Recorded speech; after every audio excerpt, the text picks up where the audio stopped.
کہ اللہ رب العزت نے نماز کا حکم تو قرآن مجید میں عطا فرمایا ہے، اس کی فضیلت، اس کے مقام، اس کی اہمیت، اس کی فرضیت، اس کا ذکر تو ہمیں قرآن مجید میں ملتا ہے، لیکن کہیں پر بھی اللہ تعالیٰ نے نماز کو ادا کرنے کا طریقہ بیان نہیں فرمایا،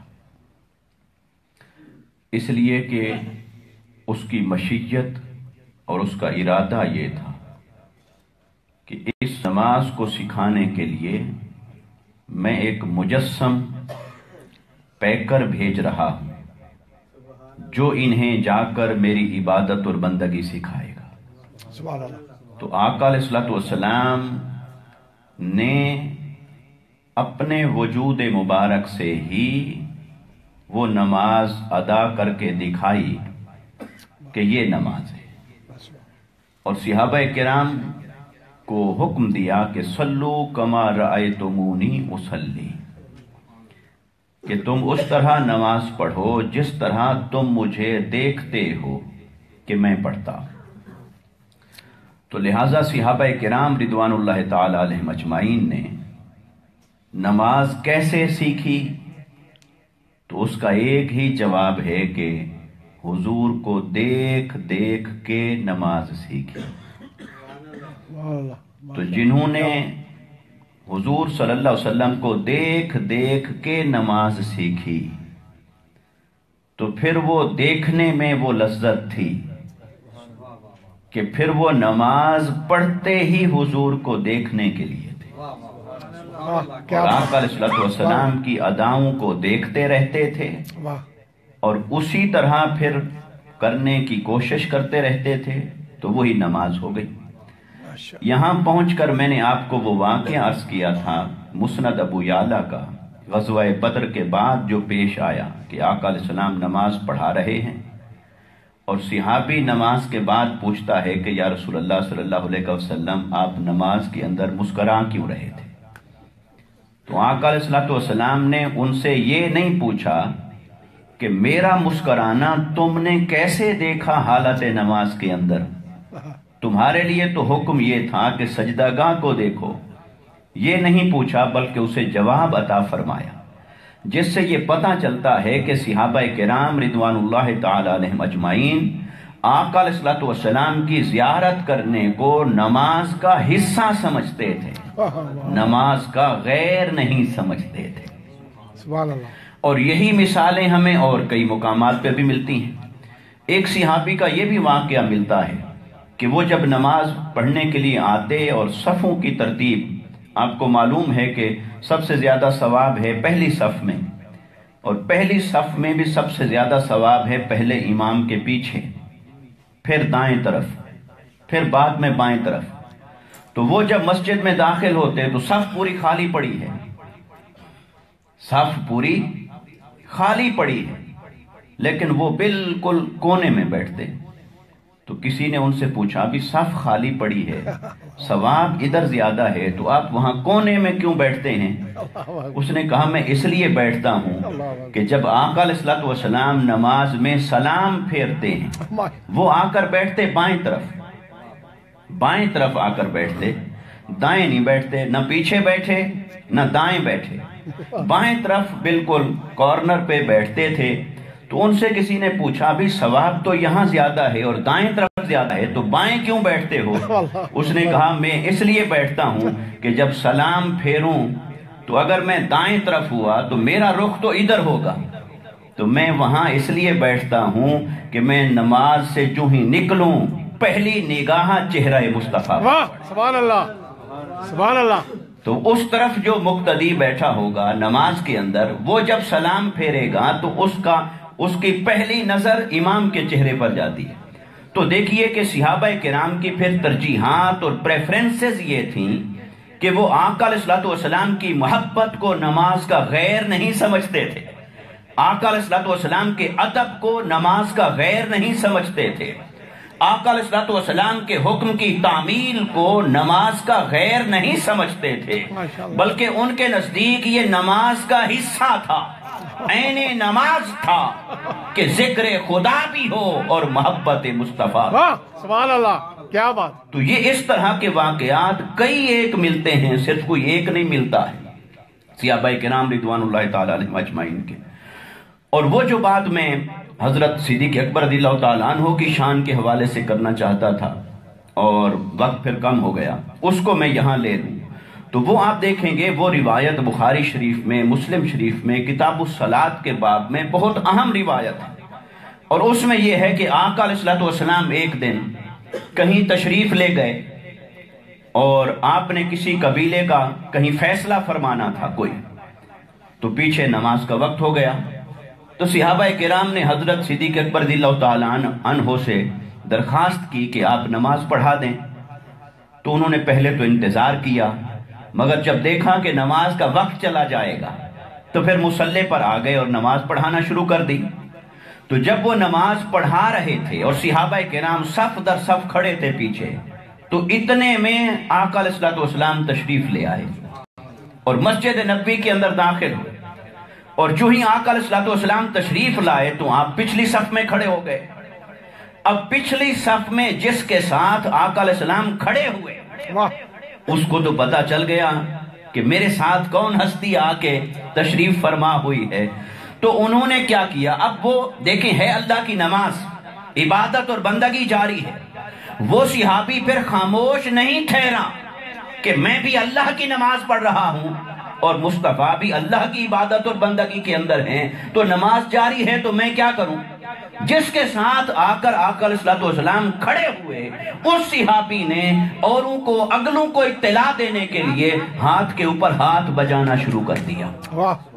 فصفق الناس، اس کو کہتے ہیں تصفیق. ہاتھ کے اوپر ہاتھ بجانا شروع کر دیا. تو جب ہاتھ بجایا تو اگلے کو پتا چلا کہ بھی کوئی خاص بات ہے.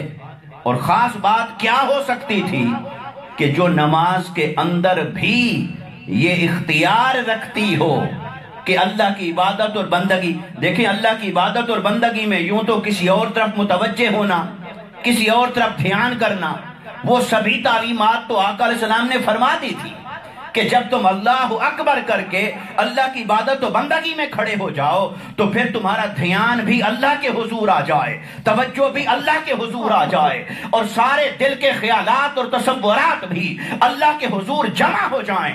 اور یہی وہ عبادت اور بندگی تھی جس میں انہماک تھا، جس میں استغراق تھا، جس میں توجہ کی فنائیت تھی کہ حضرت مولا کائنات حضرت علی المرتضیٰ رضی اللہ تعالیٰ عنہ آپ نماز پڑھتے ہیں اور کوئی آپ کی پنڈلی مبارک کو چیر کر وہ تیر نکال لیتا ہے جو دوران جنگ پہ وسط ہو گیا تھا، اور وہ نماز کا سلام پھیرنے کے بعد پوچھتے ہیں کہ یہ میرے مصلی پر خون کس کا.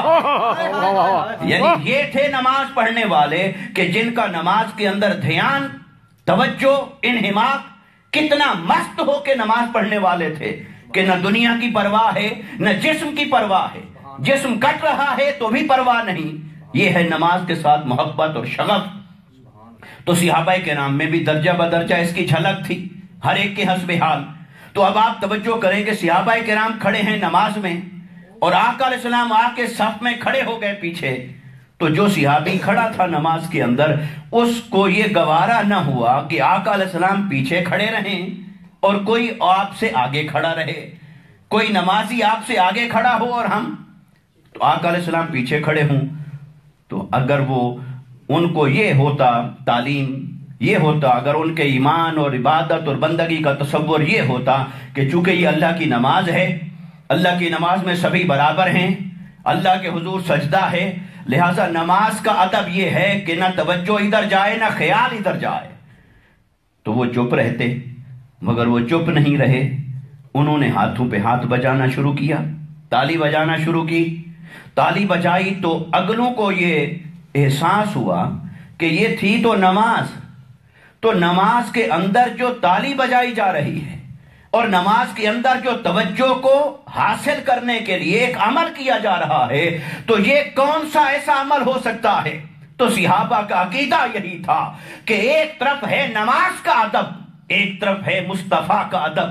ایک طرف اللہ کی عبادت اور بندگی کا ادب ہے اور ایک طرف تاجدار کائنات کا ادب ہے، تو وہ اس نقطے پر پہنچ چکے تھے کہ نماز کا ادب بعد میں ہے، مصطفیٰ کا ادب پہلے ہے۔ واہ واہ واہ، سبحان اللہ۔ تو انہوں نے ہاتھ بجانا شروع کر دیے۔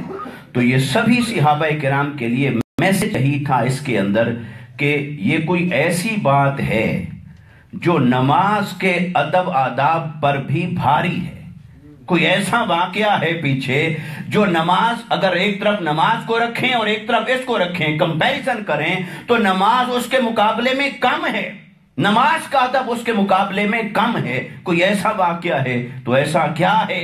ایسا ایک ہی ہو سکتا ہے کہ مصطفیٰ تشریف لے آئے ہیں۔ یہ سبھی صحابہ کرام سمجھ گئے۔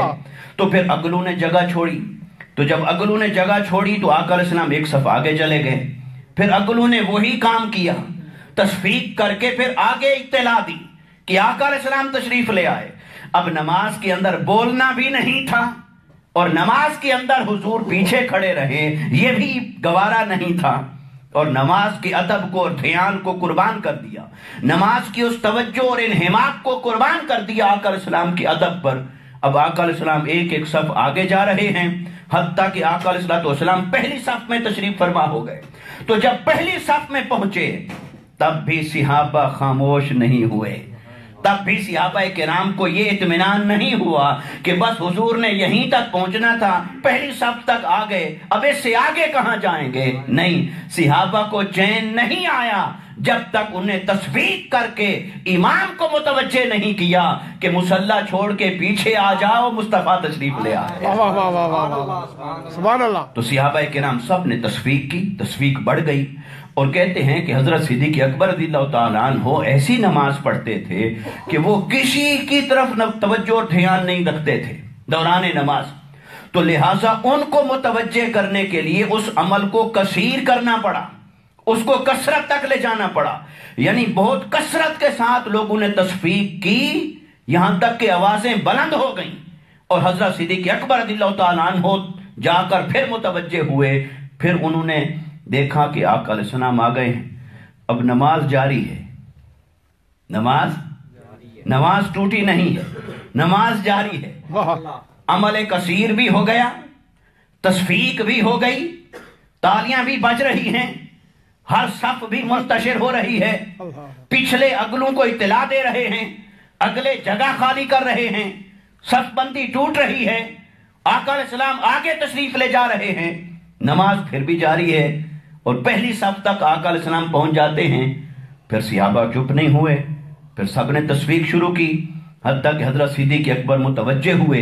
تو جب وہ متوجہ ہوئے تو انہوں نے سمجھا، انہوں نے گمان کیا کہ آقا علیہ السلام لگتا ہے کہ تشریف لے آئے ہیں، ورنہ تو یہ نماز کے اندر یہ جو تصفیق ہو رہی ہے، یا دوسرے لفظوں میں اسے کہیں کہ آوازیں جو بلند ہو رہی ہیں، تو یہ کیسے ہو سکتا تھا کہ وہ صحابہ جنہوں نے حضور سے عبادت اور بندگی کا ادب سیکھا ہو، سجدے اور قیام کا ادب سیکھا ہو، وہ اللہ کی عبادت اور بندگی میں ایسا کیسے کر سکتے ہیں؟ تو کوئی بڑا واقعہ ہے، تو بڑا واقعہ کہ حضور آ گئے، تو حضرت صدیق اکبر رضی اللہ تعالیٰ عنہ مصلی سے ہٹ کر پیچھے ہٹنے لگے، پیچھے جانے لگے، قدم ہٹائے پیچھے۔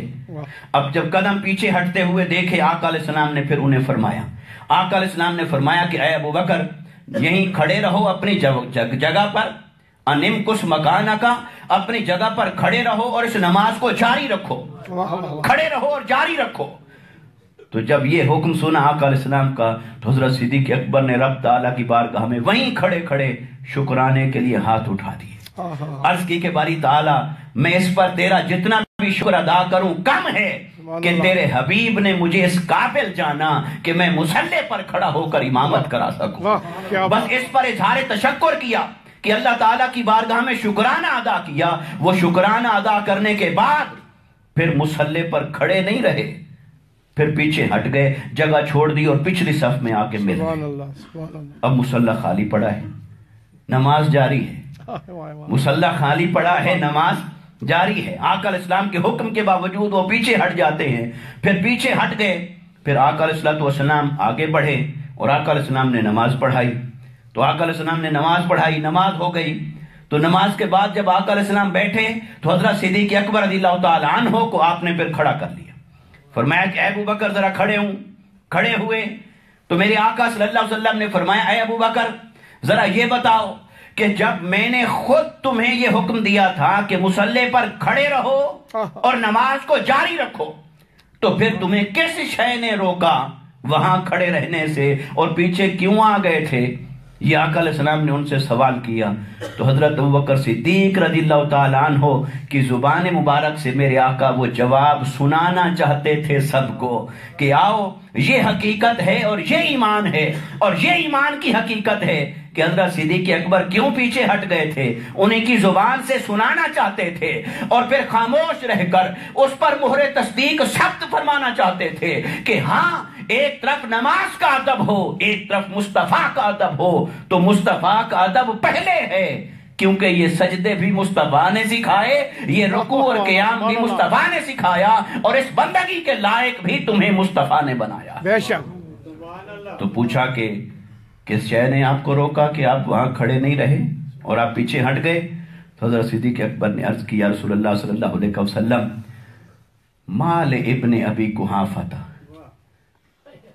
کہ ابو قحافہ کے بیٹے کی کیا مجال کہ آپ پیچھے کھڑے ہوں اور وہ آگے کھڑا رہے۔ اپنا نام نہیں لیا، یہ بھی نہیں کہا کہ ابو بکر کی کیا مجال کہ وہ امامت کرائے آپ کے ہوتے ہوئے، اپنا نام نہیں لیا، اپنے والد کی کنیت کو استعمال کیا۔ فرمایا ابو قحافہ ان کے جو والد تھے ان کی کنیت تھی، تو کہا ابو قحافہ کے بیٹے کے لیے یہ کیسے ہو سکتا تھا کہ وہ آگے کھڑا رہے اور آپ پیچھے کھڑے رہیں؟ تو حضور شیخ الاسلام مدظر العالی نے اس کا یوں ترجمہ فرمایا اس مقام پر، فرمایا کہ گویا وہ یہ کہہ رہے تھے کہ ابو قحافہ کے بچڑے کی کیا مجال کہ وہ آگے کھڑا رہے اور کائنات کا والی پیچھے کھڑا رہے، کہ آقا علیہ السلام پیچھے کھڑے ہوں اور میں پشت کر کے اللہ کی نماز پڑھتا رہوں تو یہ صدیق اکبر کے شایان شان نہ ہوا، ایمان کے لائق نہ ہوا، تو اس لیے میں نے جگہ چھوڑی۔ تو آقا علیہ السلام نے اس پر خاموشی اختیار فرمائی، پھر یہ نہیں کہا کہ آئندہ ایسے نہ کیا کرو، میں آؤں تو مصلی نہ چھوڑا کرو، یہ نہیں بتایا، یہ نہیں فرمایا، بلکہ کیا فرمایا؟ طریقہ بدل دیا، فرمایا کہ جب کوئی ایسا واقعہ ہو جائے تو پھر تالیاں نہیں بجانی بلکہ کلمات سکھا دیے کہ سبحان اللہ، اللہ اکبر، اس طرح کے کلمات سے آپ نے امام کو متوجہ کرنا ہے، تالیاں نہیں بجانی۔ تو اب اگر مصلی چھوڑنا بھی جائز نہ ہوتا، جیسے تالیاں بجانا جائز نہ تھا اسے آقا علیہ السلام نے منع کر دیا، تو مصلی چھوڑنا بھی جائز نہ ہوتا تو مصطفیٰ فرما دیتے کہ میرے لیے مصلی نہ چھوڑنا، کیونکہ اللہ کی نماز ہے، بندگی ہے، اس کا درجہ ہے، مقام ہے۔ تو میری آقا کی خاموشی بتا رہی ہے کہ نماز کے ادب کا درجہ بعد میں ہے، مصطفیٰ کے ادب کا درجہ پہلے ہے۔ ماشاءاللہ، سبحان اللہ۔ اور کسی کے ذہن میں یہ سوال پیدا ہو سکتا ہے بھئی یہ تو آپ نے بڑی عجیب بات کر دی، بھی عبادت اور بندگی اللہ کی ہو اور یہ جو ادب ہے یہ تو حضور کا ہے، تو حضور کا ادب جتنا بھی بڑا ہو جائے تو اللہ کے ادب سے تو بڑا نہیں ہو سکتا۔ جب حضور کی ذات بڑی ہے، جب اللہ کی ذات ہے بڑی اور حضور کی ذات اللہ کے بعد ہے، بعد از خدا بزرگ توئی، قصہ مختصر، آقا علیہ السلام کا درجہ جتنا بھی بلند ہے سارے عالمین سے بلند ہے، کل مخلوقات سے بلند ہے، مگر اللہ کے تو بعد ہے، اللہ کے نہ برابر ہے نہ اللہ سے بلند کوئی ہو سکتا ہے۔ تو پھر ایک ہے ادب اللہ کا، اللہ کی عبادت اور بندگی کا، اور ایک ہے ادب آقا علیہ السلام کا۔ تو جب اللہ سب سے بلند ہے تو اللہ کی عبادت کا درجہ بھی سب سے بلند ہونا چاہیے، اللہ کے ادب کا درجہ بھی ہر ایک کے ادب سے بلند ہونا چاہیے، اللہ کی عبادت کا درجہ ہر ایک کے ادب سے بلند ہونا چاہیے۔ تو یہ سوال ذہن میں پیدا ہوتا ہے اور بہت سارے لوگ یہاں پہنچ کر پھر ڈگمگا جاتے ہیں، پھر ان کی توحید خطرے میں پڑ جاتی ہے۔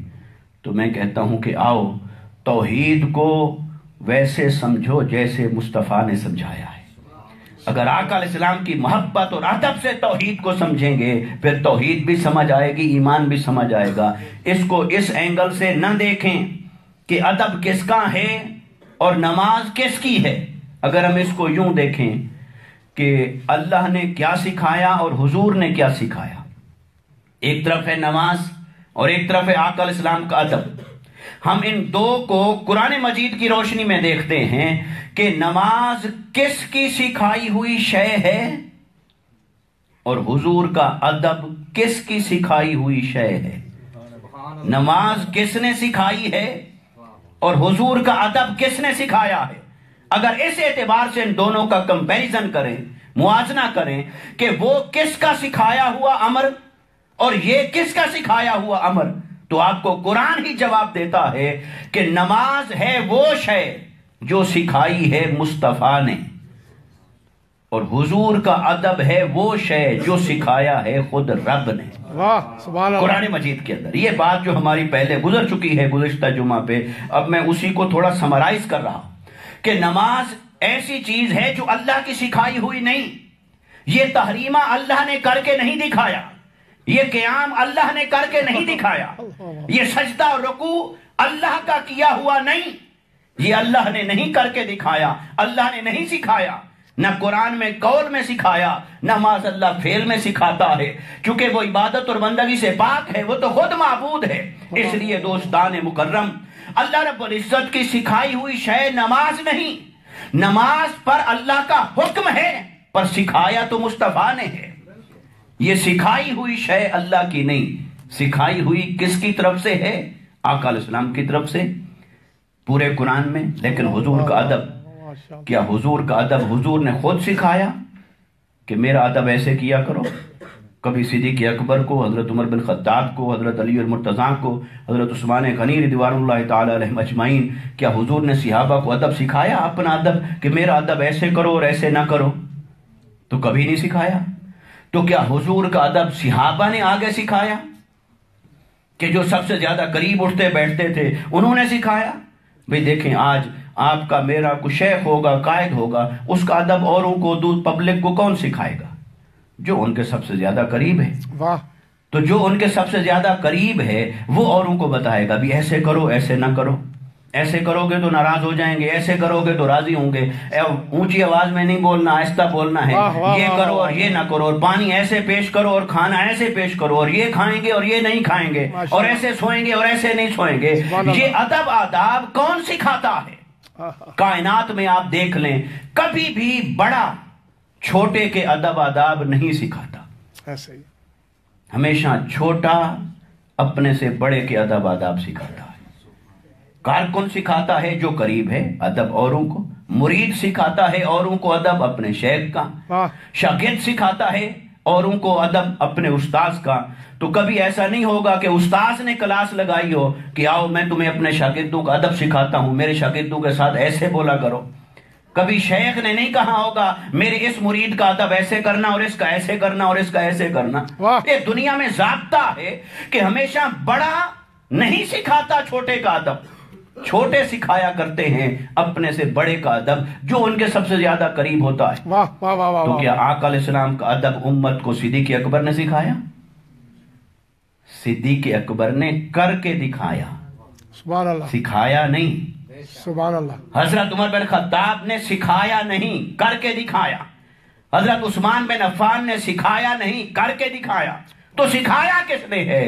یہ کائنات کا واحد ادب ہے جسے چھوٹے مرتبے والے پر نہیں چھوڑا گیا کہ وہ سکھائے.